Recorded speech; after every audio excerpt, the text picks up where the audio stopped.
My name is Fernando Freitas, Senior Instructor and Director of the program at the Academy of Realist Art. I'd like to introduce you all to Cindy McMillan, one of our first graduates of our school, also continued her education and received her MFA at the New York Academy of Art, and is now beginning her teacher's career at Founders College.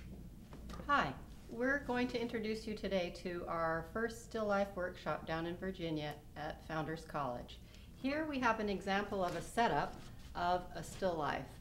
We have the actual arrangement that you're going to learn how to compose and the beginning stages of a painting.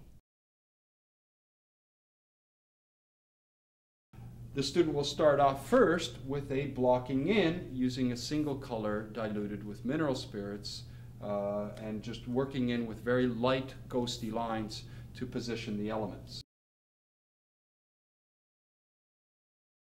We're at a different situation here, still sight size, but just to give you an idea of the progression of the drawing started off first with those simple landmarks that established height and width and positioning of the elements of the still life. In this still life, we can see a slight progression in the drawing. We've now moved in to the massing in of the light and dark patterned areas for each element. So the little jug here has a shadow pattern and a light pattern. The cloth has shadow and light. The plate has shadow and light. So every element should be distinguished by separating the two families, the two large governing families in drawing, which is light against dark. Once that's established, we can move forward into adding color. We here at the school refer to it as dead color or local color lay-in. And what the student is doing is using mineral spirits to dilute the paint and establish the large governing colors that are in each family of each element in the light and the dark. In this painting, we can see the student has several different stages of the painting evident.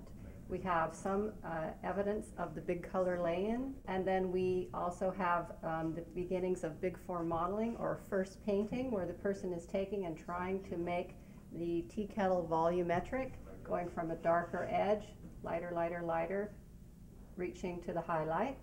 And also an example of how we have to plan and problem solve and think ahead to what we're going to have confronting us later in the painting. Here we have an example of how we are leaving areas of the red drapery with a light preparation so that we can go in later and put a nice glaze over there to really make the color vibrant. Okay, now you see in this painting how you can have so much information down on the canvas and yet there's still a lot of work to do. This is an example of the fine blendings and the time that we take to make sure that things are very delicately rendered. You can see here in the edge of the vase, he's got a nice soft edge. It almost disappears into the background. And then it transitions and gets a little bit harder. Seeing different quality edges is very important. Hard edges where necessary brings things forward. Softer edges recede to the point where you can have lost edges and lose something totally into the background. The other thing we see here in this still life is the finishing of the red cloth, where previously we saw the underpainting, the impastoing of white to help keep the highlights light and high. Still life is a great arena for the artist to explore different objects, different elements, specifically how to achieve different textures and surfaces, from things like chain link to gold to wood to fabric, different colored fabrics, different textured fabrics. We have paper off in the distance with music notes on it. How do we make that stay in the background? All of these things are challenges for the student. Still life is a great way to learn how to paint. You can take and set up a still life in a simple manner, as some of the previous examples that we've shown you, and give yourself a few problems to concentrate on.